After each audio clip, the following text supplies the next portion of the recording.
Hi, my name is Roshan. I'm going to show you today the difference between polyester and sparkler filters.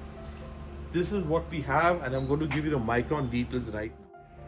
This is the sparkler filters in which I was talking about. This is PPH, it stands for polypropylene. This is PPS. The application which we use these filters are for chemical filtration, pharma filtration, liquid, sugar filtration and fine filtration. The sizes which we have are 14 inches diameter with a center hole.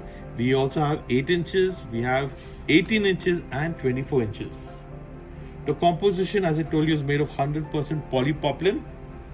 It is used for fast filtration and can be used in any fast filter application. Thanks for watching.